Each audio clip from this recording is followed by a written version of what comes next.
Bonjour tout le monde, c'est l'heure de la lecture de l'évangile de Maria Valtorta, l'évangile tel qu'il m'a été révélé, 9e tome, nous sommes toujours au 9e tome qui est la préparation de la passion du Christ. Donc Maria Valtorta, ici présente, est une mystique italienne qui a eu pendant la Seconde Guerre mondiale des visions de la naissance de la Vierge Marie à la crucifixion de Jésus, je pense. On saura ça au 10e tome, ce qu'il contient vraiment, puisque je le découvre en même temps que vous. Donc Maria Valtorta a reçu ces visions pendant qu'elle était alitée pendant plus de 20 ans. Cela lui procurait comme des crises cardiaques. Elle a énormément souffert pendant ces visions. Parfois, il y a des dictées, c'est-à-dire que Jésus et Marie prennent la parole avant ou après une vision. Jésus l'appelle Petit Jean, puisque Jean est l'apôtre préféré de Jésus. Et alors, les 2 derniers tomes sont assez difficiles, dans le sens où on sent vraiment la souffrance de Jésus. Là, tout est mis en place. Judas a donné Jésus contre 30 sous, contre, je sais plus, 30 sous. Jésus le sait, de toute façon, depuis un début que Judas lui ment, mais il espère et il prie pour que ça ne soit pas son ami qui le trahisse, parce qu'il l'aime, que ce soit quelqu'un d'autre qu'il ne connaît pas, mais pas son ami pour sauver son âme, mais il n'y arrive pas. Donc le 9e tome et le 10e tome sont très difficiles au niveau de la lecture. Donc je vais vous lire Jésus pleure sur Jérusalem, son entrée triomphale dans la cité sainte, mort d'Analia. Vision du 30 mars 1947. Jésus entoure de son bras les épaules de sa mère qui s'est levée quand Jean et Jacques, fils d'Alphée, l'ont rejointe pour lui annoncer: « Ton fils arrive », avant de revenir sur leurs pas pour se réunir à leurs compagnons. Ceux-ci avancent lentement, en dévissant tandis que Thomas et André ont couru vers Bethphagée pour chercher l'ânesse et l'ânon et les amener à Jésus. Jésus, pendant ce temps, parle aux femmes. « Nous voici près de la ville, je vous conseille d'y aller, ce sera en toute sûreté. Entrez dans la ville avant moi, près d'Enrogel, se trouvent les bergers et les disciples les plus fidèles. Ils ont l'ordre de vous escorter et de vous protéger. » C'est que nous avons parlé avec Aser de Nazareth et Abel de Bethléem de Galilée, et aussi avec Salomon. Ils étaient venus jusqu'ici pour guetter ton arrivée. La foule prépare une grande fête, et nous voulions y assister. Tu vois comme le haut des oliviers remue. Ce n'est pas le vent qui les agite ainsi. Ce sont des gens qui coupent des branches pour enjoncher le chemin et t'abriter du soleil. Et là-bas, regarde, ils sont en train de dépouiller les palmiers de leurs éventails. On dirait des grappes, mais ce sont des hommes grimpés sur les troncs qui n'en finissent pas de cueillir. Et sur les pentes, vois les enfants qui se baissent pour cueillir des bouquets. Quant aux femmes, elles dépouillent sûrement les jardins de leurs fleurs et plantes odorantes pour en tapisser la route devant toi.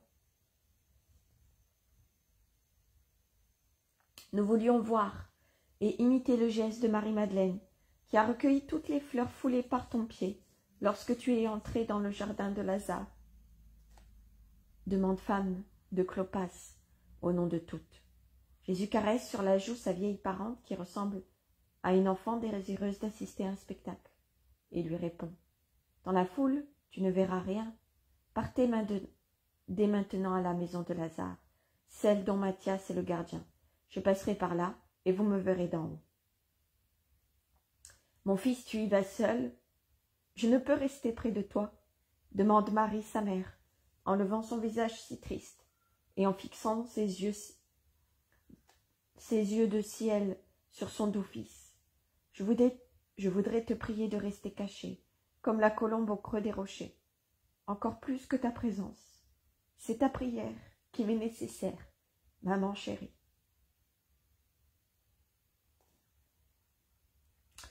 S'il en est ainsi, mon fils, nous prierons toutes pour toi. Oui, après l'avoir vu passer, vous viendrez avec nous dans mon palais de Sion, et j'enverrai des serviteurs au temple, et toujours à la suite du maître, pour qu'il vous apporte ses ordres et ses nouvelles, décide Marie, Madeleine, sœur de Lazare, toujours prompte à saisir ce qui convient de faire et à le mettre en œuvre, sans attendre. Tu as raison, ma sœur, j'ai beau être peinée de ne pas suivre Jésus, je comprends le bien fondé de son ordre. Du reste, Lazare nous a recommandé de ne contredire le maître en rien, et de lui obéir dans le moindre détail, et c'est ce que nous ferons. Dans ce cas, allez-y. Vous voyez, les routes s'animent, les apôtres sont sur le point de me rejoindre. Allez, que la paix soit avec vous. Je vous ferai venir aux heures que je jugerai bonnes. Maman, adieu, sois en paix, Dieu est avec nous. Il l'embrasse et la congédie. Obéissantes, les disciples s'éloignent sans tarder. Les 10 apôtres rejoignent Jésus. Tu les as envoyés de l'avant? Oui, à une maison, d'où elles regardent mon entrée. Laquelle? Demande Judas. Les maisons amies sont désormais si nombreuses, s'exclame Philippe. Pas chez Analia, insiste Judas. Jésus répond négativement et se met en chemin vers Bethphagée, qui n'est guère éloigné. Il en est tout proche. Les 2 apôtres qu'il a envoyés prendre la naisse et l'annonce s'écrient. Nous avons tout trouvé, comme tu l'as dit, et nous t'aurions volontiers amené les animaux, mais leur propriétaire a voulu les étriller et les orner des meilleurs harnachements pour te faire honneur. Et les disciples unis à eux, qui ont passé la nuit dans les rues de Béthanie pour te rendre gloire, veulent avoir le privilège de les conduire. Nous y avons consenti. Il nous a semblé que leur amour méritait une récompense. Vous avez bien fait. Avançons en attendant. Les disciples sont si nombreux, demande Barthélemy. Une multitude. Il est impossible de passer par les rues de Bethphagée. C'est pourquoi j'ai conseillé à Isaac de conduire l'âne chez Cléonte, le fromager, répond Thomas. Tu as raison. Allons jusqu'à cet escarpement des collines et attendons un peu à l'ombre de ces arbres. Ils vont à l'endroit indiqué par Jésus. Mais nous nous éloignons. Tu dépasses Bethphagée en la contournant par derrière, s'écrie Judas. Si je veux le faire, qui peut m'en empêcher? Suis-je déjà prisonnier pour qu'il ne me soit pas permis d'aller où je veux? Est-on pressé que je le sois, et craint-on que je puisse échapper à la capture? Et si j'estimais bon de m'éloigner pour préférer les lieux plus sûrs, quelqu'un pourrait-il me défendre? Jésus darde son regard sur le traître qui se tait et hausse les épaules pour dire « Fais ce que bon te semble ». Il tourne en effet derrière le petit village, c'est pour ainsi dire un faubourg de Jérusalem. Du côté ouest, il est en effet si peu éloigné de la ville qu'il fait déjà partie des pentes de l'Oliveraie qui couronnent Jérusalem du côté oriental. En bas, entre les pentes à la ville de Cédron, brille sous le soleil d'avril. Jésus s'assied dans cette verdure silencieuse et se plonge dans ses pensées. Puis il se lève et va sur la cime de l'escarpement. La vision se termine. Jésus me dit, « Tu inséreras ici la vision du 31 juillet 1944. Jésus pleure sur Jérusalem, à partir de la phrase que je t'ai dite pour commencer la vision. Puis il recommence à me montrer les épisodes de son entrée triomphale. Vision du 30 juillet 1944. Je ne sais comment faire pour écrire, car mon cœur me fait tellement souffrir que j'ai du mal à rester assise. Mais cela fait du bien. Et cela fait bien longtemps qu'il en est ainsi. Je dois écrire ce que je vois. Ce qui m'apparaît, c'est l'Évangile aujourd'hui, celui du 9e dimanche après la Pentecôte. D'un coteau près de Jérusalem, Jésus contemple la ville qui s'étend à ses pieds. Ce coteau n'est pas plus haut que la petite place San Miniato, à monter à Florence, mais cela suffit pour que l'œil domine l'étendue des maisons et les rues qui montent et descendent selon les petites dévélations où s'élève Jérusalem. Si l'on part du niveau le plus bas de la ville, cette colline est bien plus haute que le calvaire, mais elle est plus proche de l'enceinte que ce dernier. Prenant appui tout contre les murs, elle s'élève rapidement, en s'éloignant, alors que de l'autre côté, elle descend mollement vers une campagne toute verte qui s'étend vers l'est. Du moins, si on en juge la lumière du soleil. Assis, à l'ombre d'un bosquet, Jésus et ses disciples se reposent du chemin parcouru. Puis Jésus se lève, quitte l'endroit boisé où ils étaient et grimpe au sommet du coteau. Sa haute stature se détache nettement dans l'espace vide qui l'entoure. Il paraît encore plus grand ainsi, debout et seul. Il tient les mains serrées sur sa poitrine, sur son manteau bleu. Son regard est très sérieux. Les apôtres l'observent, mais ils le laissent faire sans bouger, ni parler. Ils doivent penser qu'il s'est éloigné pour prier. Mais Jésus ne prie pas. Après avoir longuement contemplé la ville, tous ses quartiers, toutes ses dénivellations, toutes ses particularités, en s'attardant parfois sur tel ou tel point, ou inversement, en insistant moins, Jésus se met à pleurer, sans bruit ni sanglots. Les larmes gonflent ses yeux, puis coulent et roulent sur ses joues, avant de tomber par terre. Ce sont des larmes silencieuses, extrêmement tristes, comme celles de quelqu'un qui sait qu'il doit pleurer, seul, sans nul espoir de réconfort ou de compréhension de qui que ce soit. Et cela, à cause d'une douleur qui ne peut être évitée et qui doit être absolument subie. De par sa position, le frère de Jean est le premier à s'en rendre compte, et il prévient les autres, qui s'en regardent avec étonnement. Aucun de nous n'a mal agi, remarque l'un d'eux. La foule elle-même ne nous a pas insultés, personne ne s'est montré hostile. Alors pourquoi pleure-t-il? S'interroge le plus âgé. Pierre et Jean se lèvent d'un même mouvement et s'approchent du maître. Ils pensent que l'unique chose à faire, c'est de lui montrer qu'il l'aime et de lui demander ce qu'il a. « Maître, tu pleures ?» demande Jean, en posant sa tête blonde sur l'épaule de Jésus, qui le dépasse de la tête et du cou. Pierre lui glisse une main autour de la taille pour l'attirer à lui, et lui dit « Quelque chose te fait souffrir, Jésus. Confie-le-nous, à nous qui t'aimons. » Jésus appuie sa joue sur la tête blonde de Jean, en desserrant les bras. Il passe à son tour son bras autour de l'épaule de Pierre. Ils restent ainsi, tous trois enlacés, dans une pose pleine d'affection. Mais les larmes continuent de couler. Jean, qui les sent tomber sur ses cheveux, l'interroge une nouvelle fois. « Pourquoi pleures-tu, mon maître? T'avons-nous peiné en quoi que ce soit ?»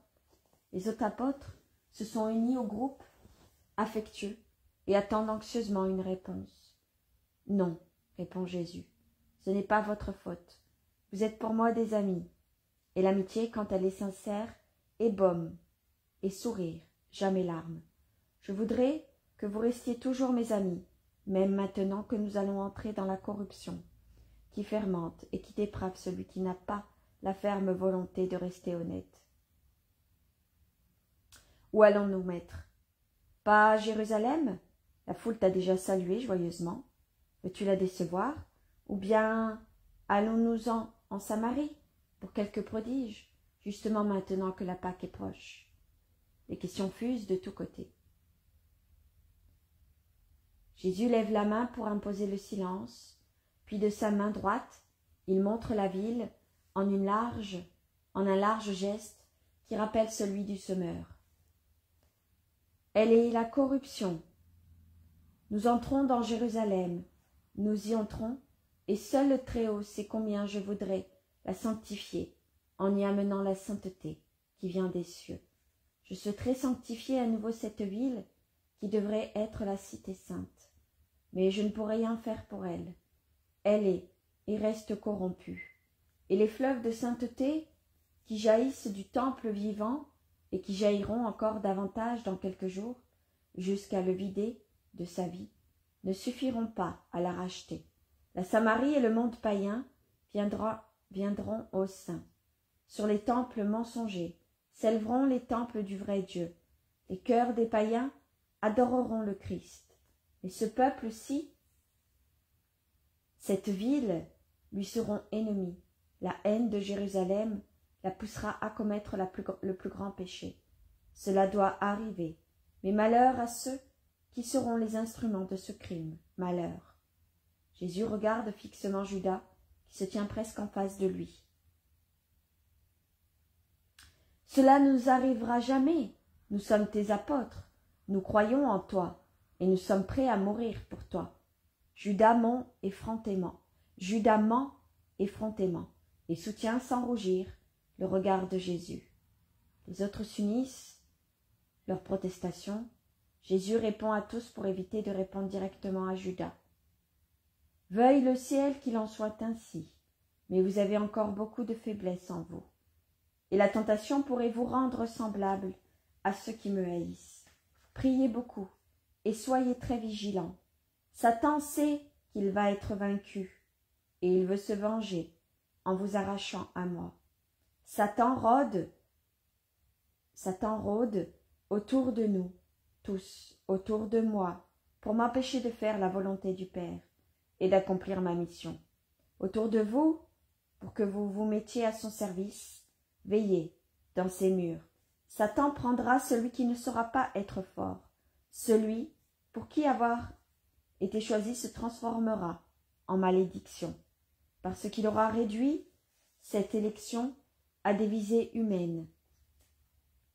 Je vous ai choisi pour le royaume des cieux, et non pour celui du monde. Souvenez-vous-en. Quant à toi, cité qui veut ta perte et sur qui je pleure, sache que ton Christ prie pour ta rédemption. Ah, si au moins en cette heure qui te reste, tu savais venir à celui qui serait ta paix, si au moins tu comprenais en cette heure l'amour qui passe au milieu de toi, et si tu renonçais à la haine qui te rend aveugle, folle, cruelle, contre toi-même et contre ton bien, un jour viendra où tu te rappelleras à cette heure, mais il sera trop tard pour pleurer et te repentir.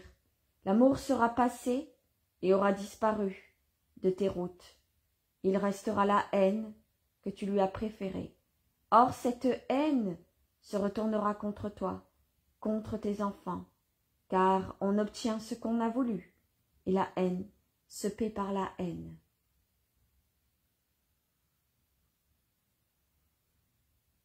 Qui plus est, cette haine ne sera pas celle des forts contre un inoffensif, ce sera haine contre haine, et donc guerre et mort. Entourée de tranchées et d'hommes en armes, tu souffriras avant d'être détruite. Tu verras tomber tes fils tués par les armes et par la faim, et les survivants être prisonniers et méprisés.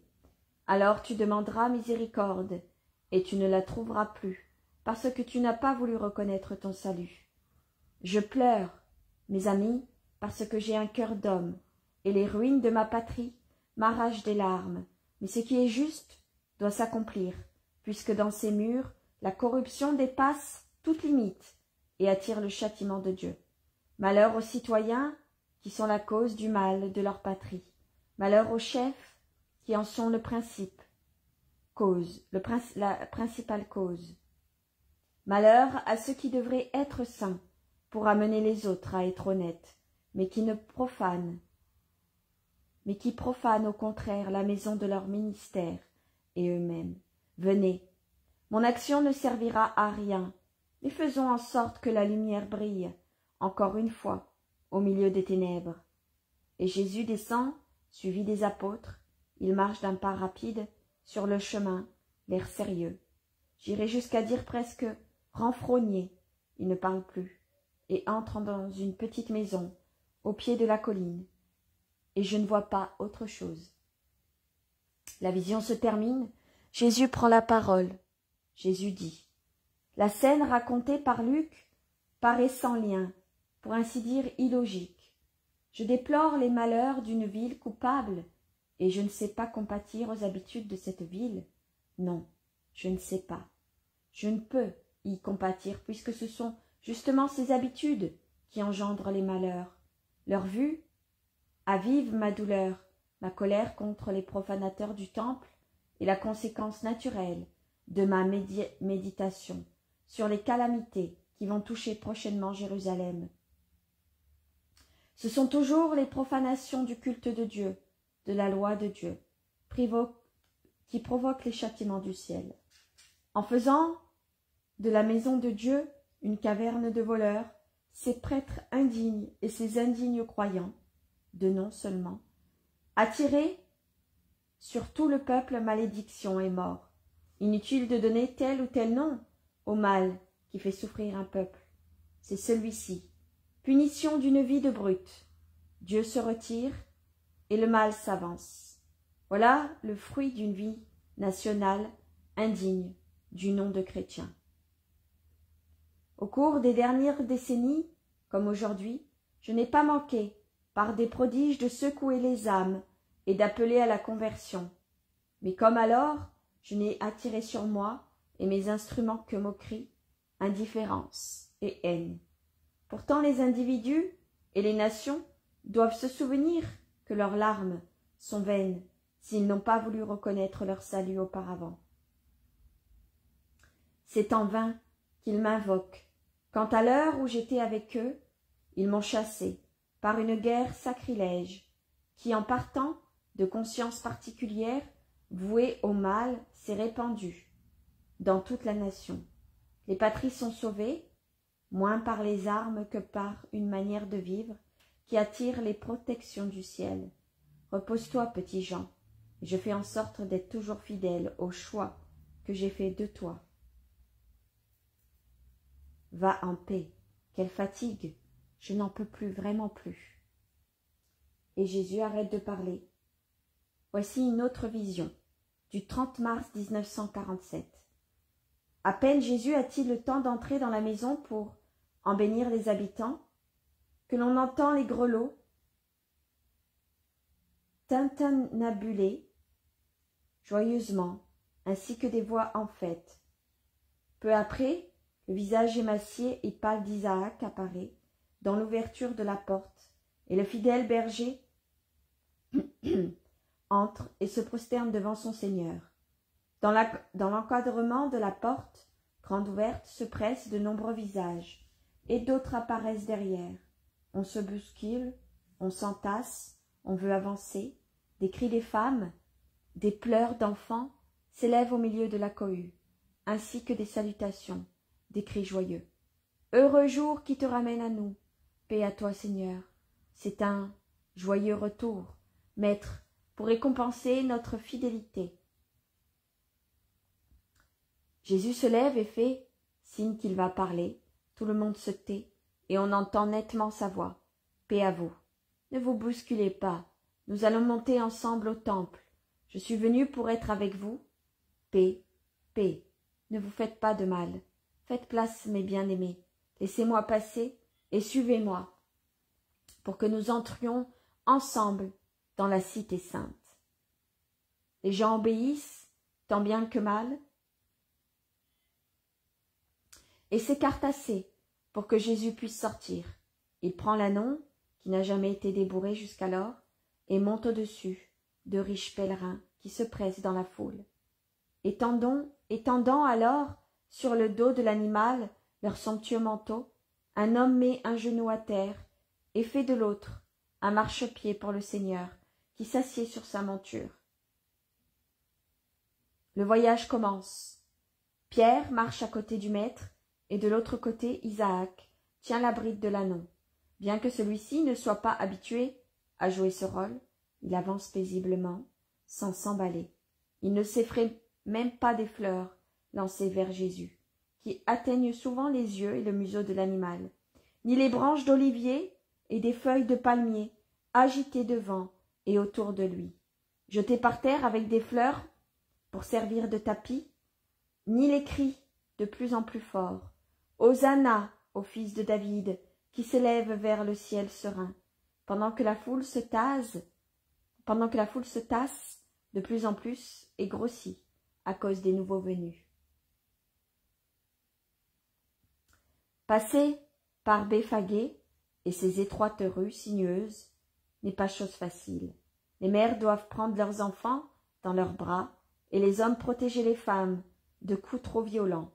Il arrive qu'un père place son fils à califourchon sur ses épaules pour lui permettre de dominer la foule, tandis que les voix des tout-petits ressemblent à des bêlements d'agneaux ou des cris d'hirondelles et que leurs menottes lancent des fleurs et les feuilles d'olivier présentées par leur mère et envoient des baisers au doux Jésus.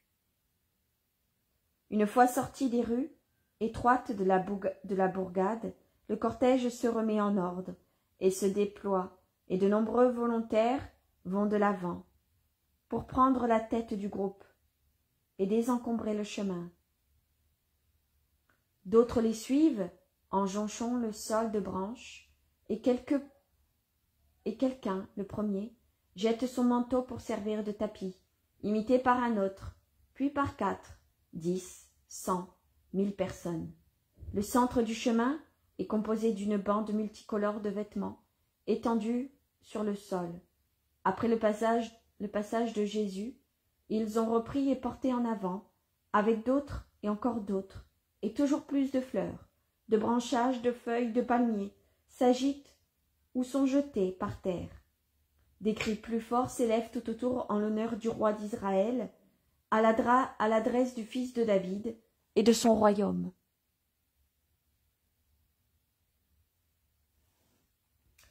Les soldats de garde à la porte sortent pour voir ce qui arrive. Mais ce n'est pas une sédition. Et appuyés sur leurs lances, ils se mettent de côté pour observer d'un air étonné ou ironique l'étrange cortège de ce roi, beau comme un dieu, simple comme le plus pauvre des hommes, doux, bénissant, est assis sur un ânon, entouré de femmes, d'enfants et d'hommes désarmés criant « Paix, paix !» Avant d'entrer en ville, ce roi s'arrête un moment à la hauteur des tombeaux des lépreux, de Hinnom et de Siloam. Je crois que c'est bien le nom de ces lieux, où j'ai vu d'autres fois des miracles de guérison de lépreux. Prenant appui sur l'unique étrier sur lequel repose son pied, puisqu'il est assis sur l'âne, mais ne le chevauche pas, il se lève et ouvre les bras. Puis il crie dans la direction de ces pentes horribles où des visages et des corps effrayants apparaissent en regardant vers Jésus et font monter la plainte lamentable des lépreux. Nous sommes infectés pour écarter les imprudents éventuels qui, pour bien voir Jésus, grimperaient même sur les terrasses contaminées. Que celui qui a foi invoque mon nom et recouvre ainsi la santé. Puis il reprend sa route en les bénissant avant d'ordonner à Judas « Tu achèteras de la nourriture pour les lépreux et avec Simon, tu leur porteras avant ce soir. » Le cortège passe sous la voûte de la porte de Siloam, puis se déverse comme un torrent dans la ville en traversant le faubourg d'Ophel, où chaque terrasse est devenue une petite place aérienne remplie de gens qui crient des hosannas, jettent des fleurs et remplis de gens jettent des fleurs, renversent des parfums en contrebas dans la rue, en essayant d'atteindre le maître. L'air est embaumé par des fleurs qui meurent sous les pas de la foule, et les essences qui se répandent dans l'air avant de finir dans la poussière de la route. Des cris de la foule semblent se renforcer, comme si chacun hurlait dans un porte-voix, car les nombreuses arcades dont Jérusalem est remplie créent un écho et qui ne cesse de les amplifier. J'entends crier, et je crois que cela veut dire ce que rapportent les évangiles. Shalem, Shalem Melkil, ou Malkite. Je m'efforce de rendre le son des mots, mais c'est difficile car ils sont des aspirations que nous n'avons pas. C'est un brouhaha continue, semblable au murgissement d'une mer en tempête, dans laquelle le grondement de la vague qui fouette la plage et les rochers n'est pas encore retombé, qu'une autre lame le reprend et le renforce en un nouveau claquement, sans jamais s'arrêter. J'en suis assourdi. Parfums, odeurs, cris, couleurs, des branches et des vêtements qui s'agitent. C'est une vision étourdissante. Dans cette foule qui n'en finit pas de se mélanger, je reconnais des visages qui apparaissent et disparaissent, des disciples venus des diverses régions de Palestine, tous ceux qui suivent Jésus. J'entrevois Jaïré, je remarque Jaïa, adolescent de Péla, me semble-t-il, qui était aveugle avec sa mère et que Jésus a guéri. Je repère Joachim de Borzra et ce paysan de la plaine de Saron avec ses frères. Je découvre le vieux et solitaire Matthias de cet endroit près du Jourdain, rive orientale, où Jésus s'est réfugié quand tout était inondé. Je vois Zaché avec ses amis convertis et aussi le vieux Jean de Nobé, avec presque tous ses concitoyens, ou encore le mari de Sarah de Utah, mais qui peut retenir un tel kaléidoscope de visages et de noms, connus et inconnus, vus plusieurs fois ou une seule fois. Voici maintenant le petit Pergé, près de Hénon. Non loin se trouve le disciple de Chorazaïn, qui délaissa les funérailles de son père pour suivre Jésus. Et tout près, j'entrevois un instant les parents de Benjamin de Capharnaüm, accompagnés de leur fils, qui manquent de tomber sous les pieds de l'ânon en se jetant en avant pour recevoir une caresse de Jésus. Malheureusement, je constate aussi la présence des pharisiens et de scribes, livides de colère à la vue de ce triomphe, qui fendent avec arrogance le cercle d'amour qui serre autour de Jésus, pour venir lui hurler. « Fais donc taire ces fous, rappelle-les à la raison, ce n'est qu'à Dieu que l'on adresse des hosannas. Dis-leur de se taire. » Jésus répond doucement. « Même si je leur disais de se taire, et s'ils m'obéissaient, les pierres crieraient les prodiges du Verbe de Dieu.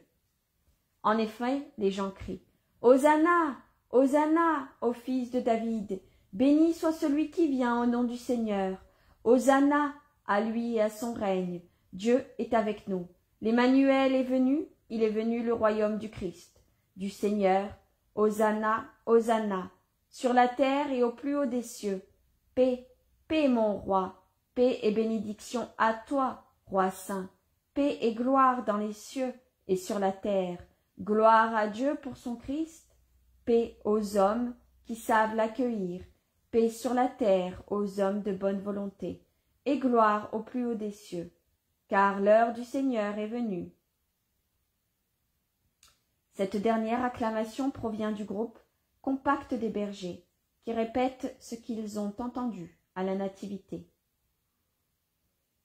Outre ces ovations continuelles, les Palestiniens racontent aux pèlerins de la diaspora les miracles auxquels ils ont assisté, à ceux qui ignorent ce qui arrive aux étrangers, qui passent par hasard à Jérusalem et qui demandent « Mais qui est cet homme?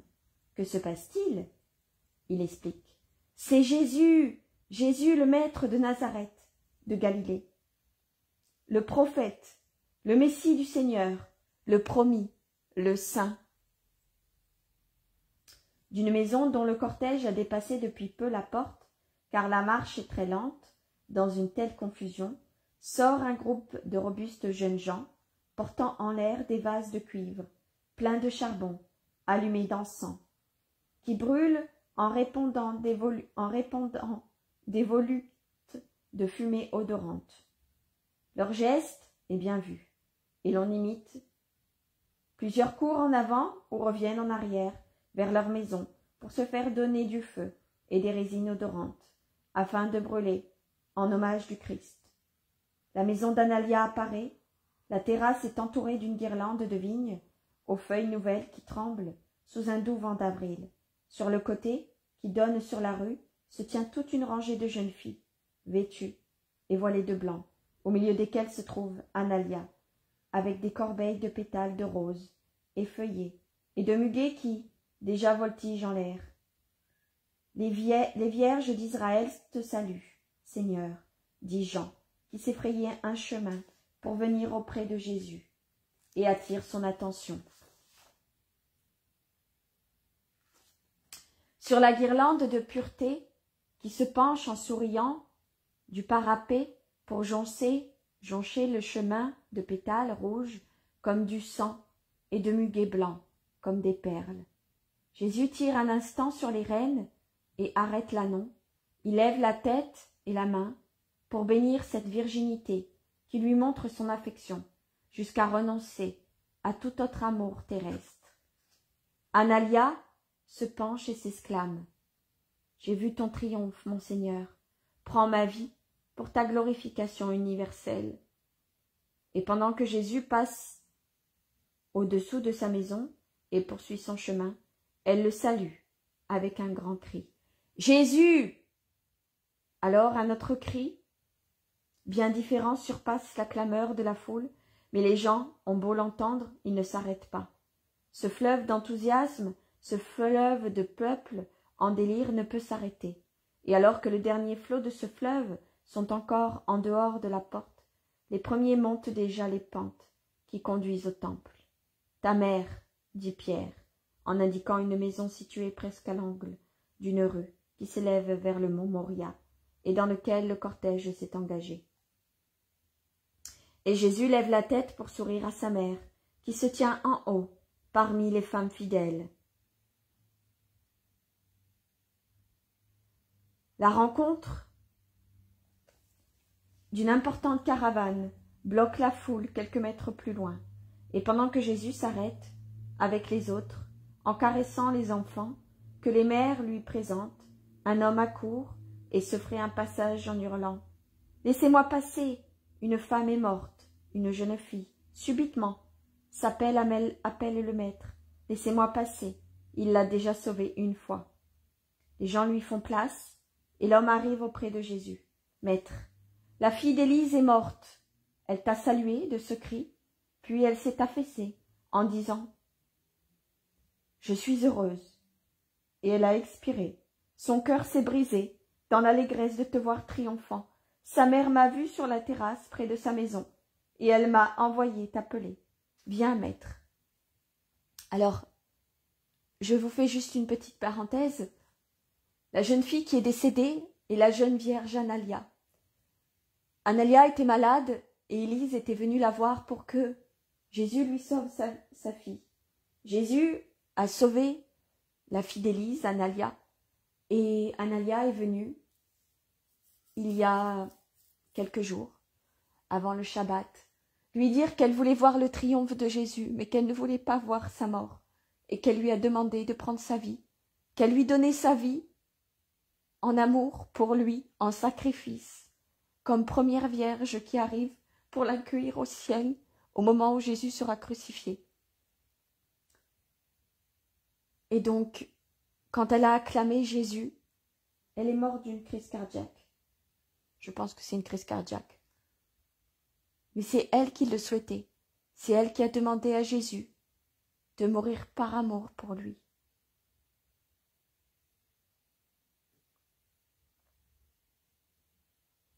Je reprends la lecture.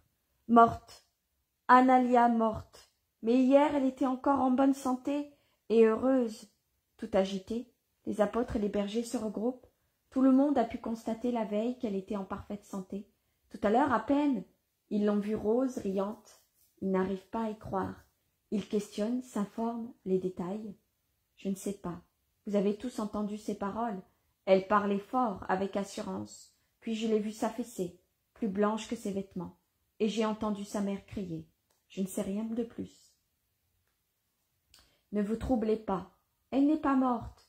Une fleur est tombée, et les anges de Dieu l'ont recueillie, pour la porter dans le sein d'Abraham.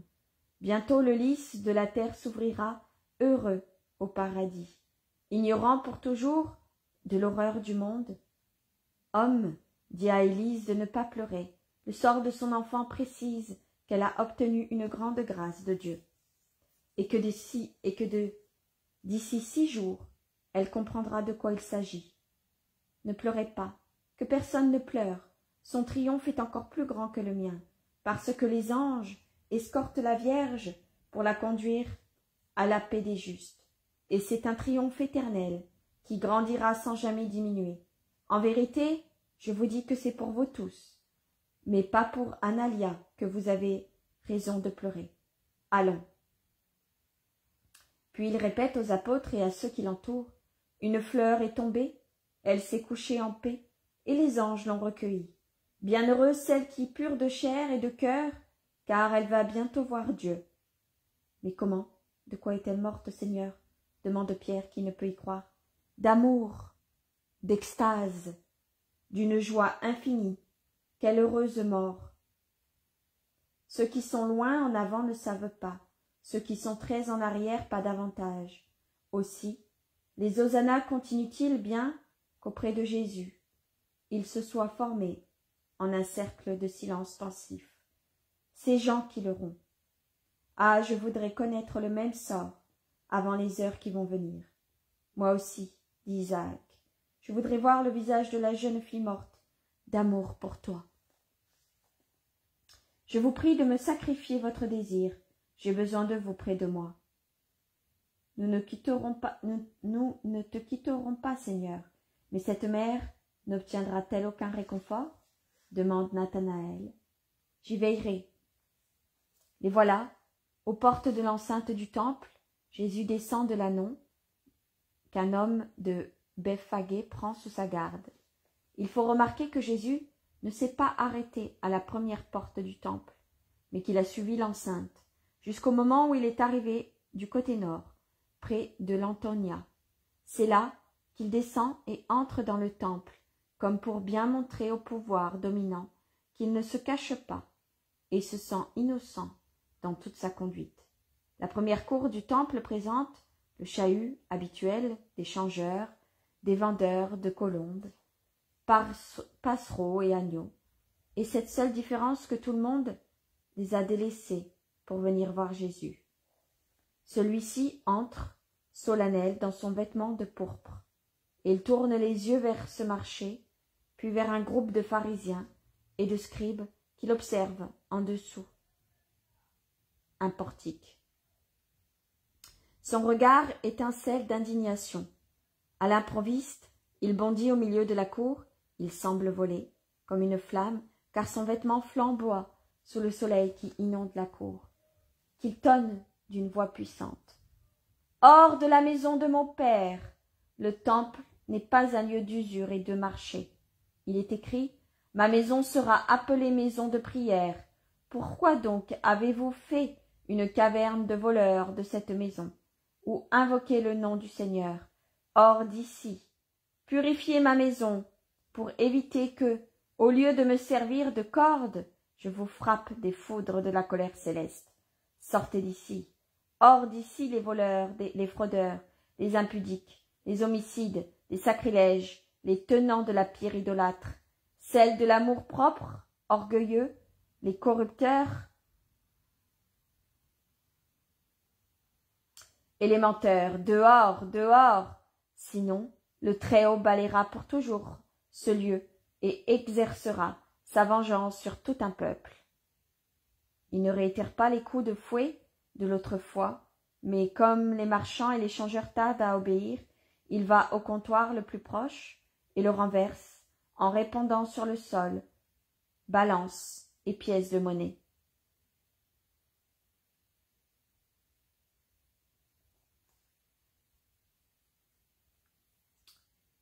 Les vendeurs et les changeurs se hâtent de suivre l'ordre de Jésus. Après avoir vu ce premier exemple, Jésus crie derrière eux. « Combien de fois devrais-je vous dire que cet endroit ne doit pas être un lieu de souillure, mais de prière ?» Et il regarde les hommes du temple qui obéissent aux ordres du pontifet, ne font pas le moindre geste de représailles.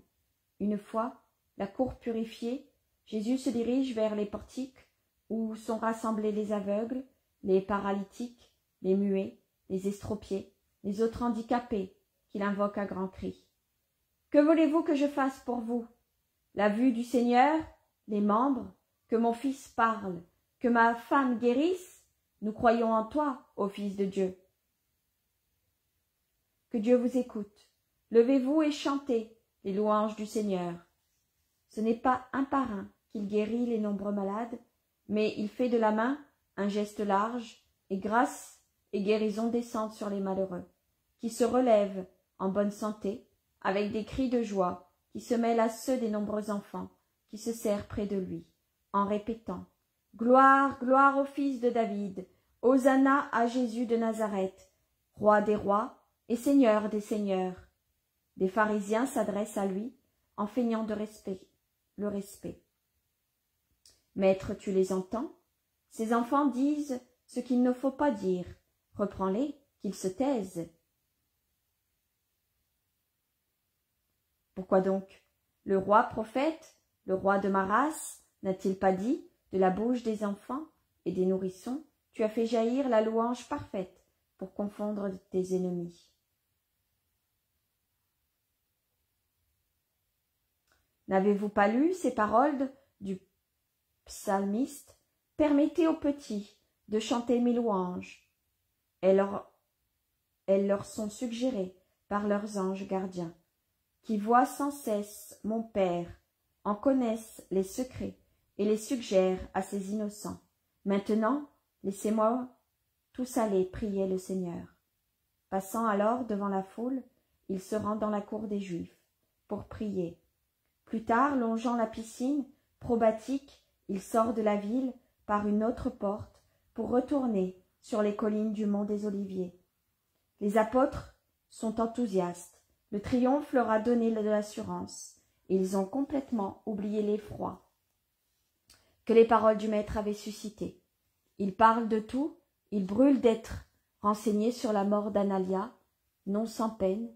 Jésus les retient d'y aller, en les assurant qu'il pourvoira d'une manière qu'il connaît lui. Ils sont sourds, parfaitement sourds, à toute parole d'avertissement divin. « Ô homme, homme, homme !»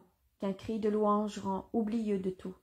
Jésus parle aux serviteurs de Marie de Magdala qui l'ont rejoint au temple, puis il les congédie. « Et maintenant, où allons-nous » s'informe Philippe. « À la maison de Marc, fils de Jonas ?» demande Jean. « Non, au camp des Galiléens. Peut-être mes frères sont-ils venus, et je veux les saluer, dit Jésus. Tu pourrais attendre demain pour cela, remarque Jude. Il est bon de le faire, tant que c'est possible. Allons chez les Galiléens, ils seront contents de nous voir. Vous aurez des nouvelles de vos familles. Moi, je verrai les enfants. Et le soir, et ce soir, où allons-nous dormir? À Jérusalem? À quelques endroits, là où se trouve ta mère? Ou bien chez Jeanne, s'enquiert Judas. Je l'ignore. Certainement pas en ville, peut-être encore sous quelque tente galiléenne. Mais pourquoi? Parce que je suis le Galiléen et que j'aime ma patrie. Allons! Ils se remettent en route pour monter vers le camp des Galiléens qui se trouve sur l'Olivet du côté de Béthanie. C'est tout un groupement de tentes toutes blanches sous le joyeux soleil d'avril.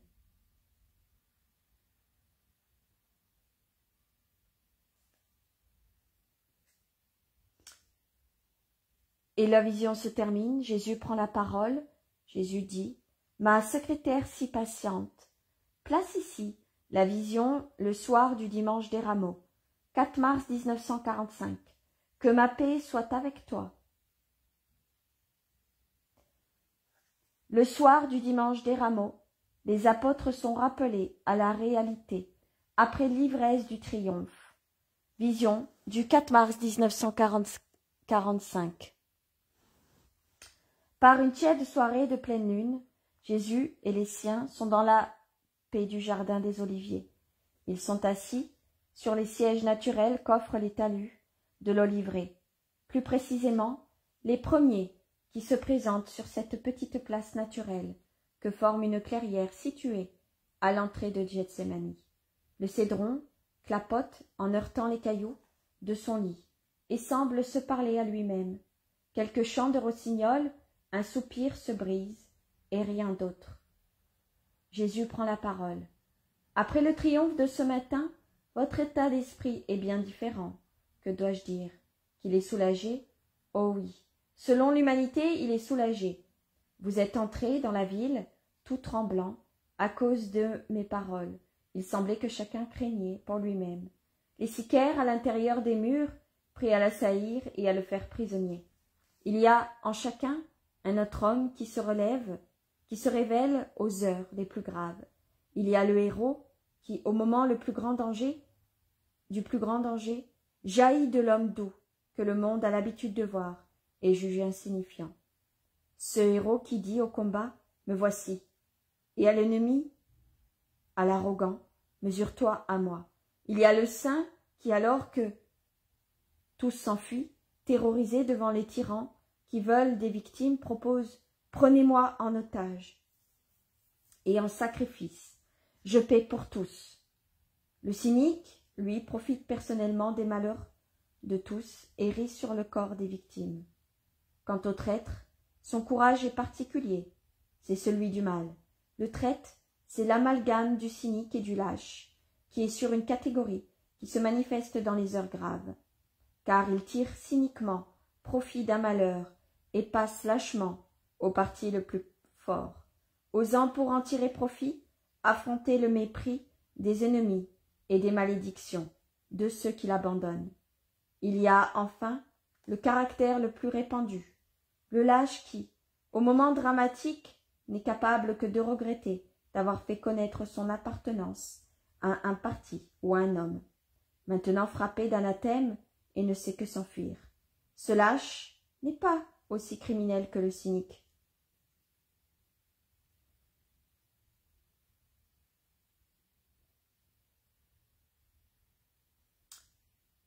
Mais aussi abject que le traître. Mais il montre toujours l'imperfection de sa structure spirituelle. Vous, c'est ce que vous êtes. Ne le niez pas, je lis dans les consciences. Ce matin, vous vous disiez, qu'est-ce qui va nous arriver?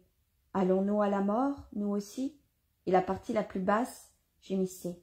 J'espère que cela n'arrivera jamais. Oui, mais vous ai-je jamais trompé? Dès mes premiers mots, je vous ai parlé de persécution et de mort.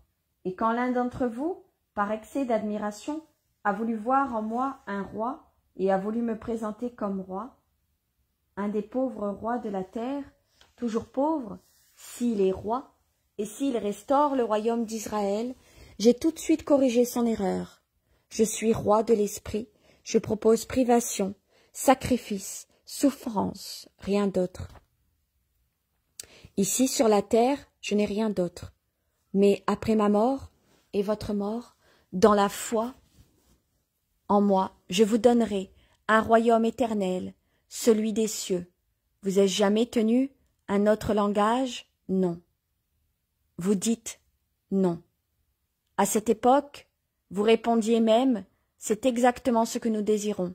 Nous voulons être avec toi, être traités comme toi et souffrir à cause de toi. Oui, c'étaient vos propos, et vous étiez sincères, mais vous raisonniez comme des enfants étourdis. Vous pensiez qu'il était facile de me suivre, et vous étiez tellement imprégné de la triple sensualité que vous ne pouviez admettre que ce à quoi je faisais allusion. Puis, s'avérer un jour, vous pensiez, c'est le Fils de Dieu.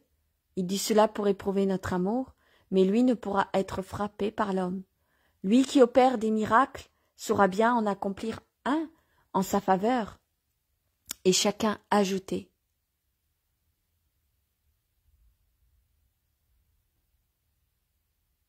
Je ne puis croire qu'il soit trahi. Capturé, tué. La foi humaine que vous aviez en ma puissance était si forte que vous en arriviez à ne plus avoir foi en mes paroles, la foi, la vraie, spirituelle, sainte et sanctifiée. Lui, qui opère des miracles, saura bien en accomplir un en sa faveur, pensez-vous. Je n'en ferai pas un de plus seulement, mais un grand nombre. Et deux seront telles qu'aucune intelligence humaine ne saura l'imaginer. Seuls ceux qui croient dans le Seigneur pourront les admettre. Tous les autres, dans les siècles des siècles, diront « c'est impossible ». Et même au-delà de la mort, je serai un objet de contradiction pour beaucoup. Par une douce matinée de printemps, j'ai proclamé du haut d'une montagne les différentes béatitudes. On peut y insérer « Bienheureux ceux qui savent croire sans voir ». C'est déjà dit en traversant la Palestine. Bienheureux ceux qui écoutent la parole de Dieu et qui la mettent en pratique.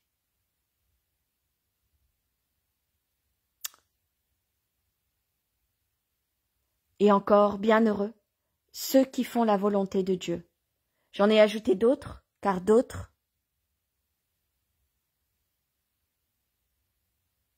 car dans la maison de mon Père, nombreuses sont les joies qui attendent les saints. Mais il y a aussi celle-ci. Ah, bienheureux ceux qui croient sans avoir vu de leurs yeux corporels. Ils seront tellement saints que dès leur séjour sur terre, ils verront Dieu, le Dieu caché dans le mystère d'amour. Mais vous, depuis 3 ans que vous êtes avec moi, vous n'êtes pas encore arrivés à cette foi. Vous croyez uniquement à ce que vous voyez. C'est pour cela que, depuis le triomphe de ce matin, vous déclarez « C'est bien ce que nous disions, il triomphe, et nous avec lui. » C'est bien ce que nous disions, il triomphe, et nous avec lui. Et comme des oiseaux qui remettent en place leurs plumes, froissées par quelqu'un de cruel, vous vous levez pour voler, ivre de joie, plein d'assurance, libéré de ce qui vous serrait le cœur, en attendant mes propos. Êtes-vous plus soulagé, alors que même, spirituellement, non? Spirituellement, vous êtes encore moins soulagé, car vous êtes encore plus mal préparé à l'heure qui approche. Vous avez bu les hosannas comme le vin fort et agréable, et vous en êtes ivre. Un homme ivre n'est-il jamais fort? Il suffit d'une main d'enfant pour le faire chanceler et chuter.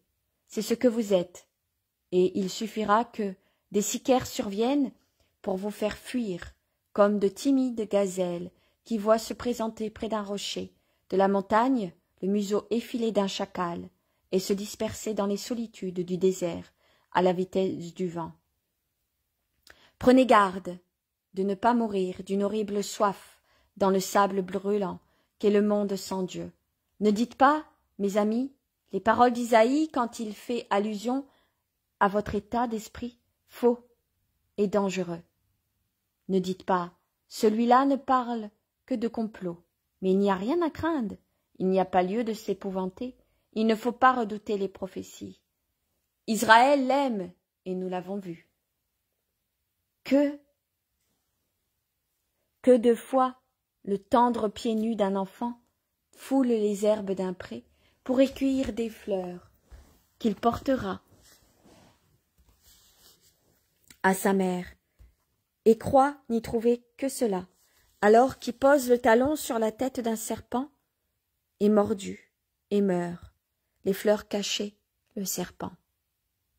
Ce matin, il en était de même. Je suis le condamné, couronné de roses. Les roses, combien de temps durent-elles? Que reste-t-il d'elles lorsque leur corolle s'effeuille en une neige de pétales parfumés, des épines? Isaïe l'a prévu. Je serai pour vous et avec vous pour le monde. Sanctification, mais aussi pierre d'échoppement, pierre de scandale, piège et ruine pour Israël et pour la terre. Je sanctifierai les hommes de bonne volonté, et je ferai tomber ceux de mauvaise volonté, qui se briseront en 1000 morceaux. Les anges ne disent pas de paroles mensongères, ni des paroles inconséquentes. Ils viennent de Dieu, qui est vérité et qui est éternité. Donc, leurs propos sont vrais et immuables. Ils ont proclamé « Paix aux hommes de bonne volonté ». C'est alors aux terres que naisse son Sauveur. Maintenant, ton Rédempteur va à la mort. Mais pour obtenir de Dieu,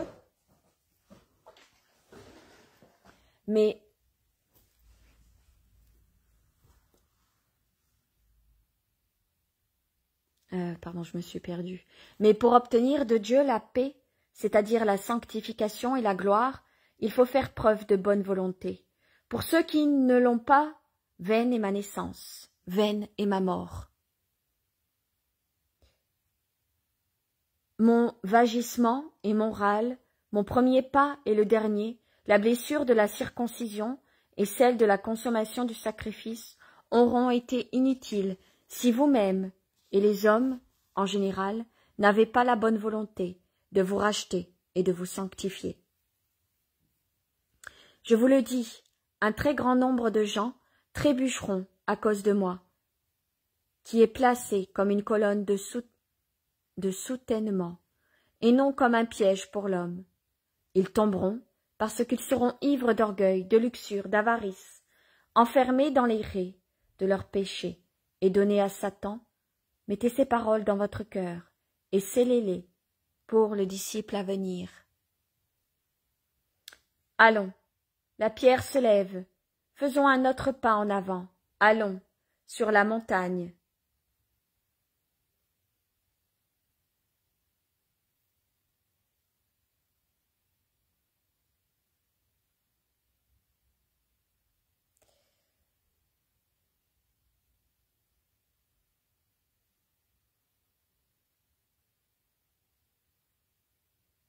Excusez-moi.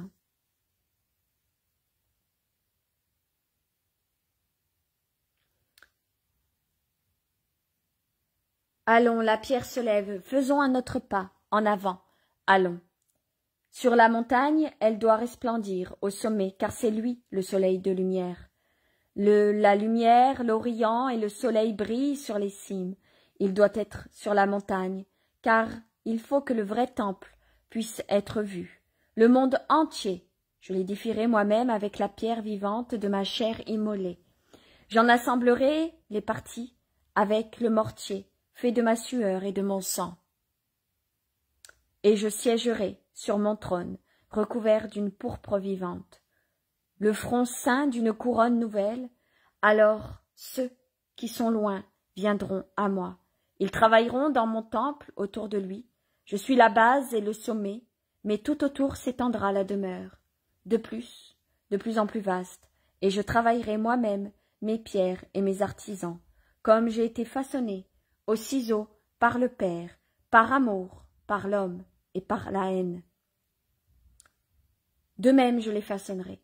Et après, quand un seul jour aura été effacée l'iniquité de la terre sur la pierre du prêtre, éternel viendront les 7 yeux pour voir Dieu, et déboucheront les 7 sources pour vaincre le feu de Satan. Satan, Judas, allons, et rappelle-toi que le temps presse, et que l'agneau doit être livré pour jeudi soir. Et la vision se termine. Alors, Maria a mis un petit astérix. Elle a mis jeudi. Alors, l'emploi du nom français des jours sert à une meilleure compréhension du lecteur d'aujourd'hui, auquel le langage de l'œuvre de Maria s'adapte. Dans les titres, comme dans le texte des chapitres qui suivent, nous utiliserons notre manière de désigner les jours de la semaine. Lundi saint, mardi saint, jeudi saint, etc. En effet, les Juifs de l'époque ne leur donnaient pas de nom, excepté le Shabbat et la Paraskev, qui en est la veille.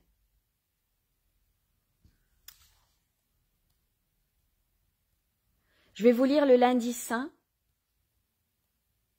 Oh, attendez, il a l'air...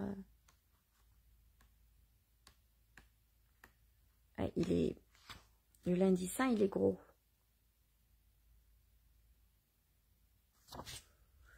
Lundi saint, réconfort de la mère d'Analia, rencontre du soldat Vitalis, le figuier stérile, la parabole du vigneron perfide, question sur l'autorité de Jésus et sur le baptême de Jean.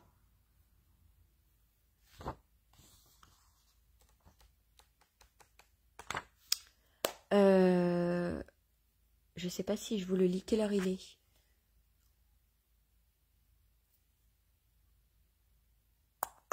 Non, il est déjà 11 heures. Je ne vais pas vous lire le lundi saint. Je reviendrai certainement avec le jeudi saint. Oui, parce que ça va faire trop de lecture, ça va faire trop long. Je vous dis à tout à l'heure pour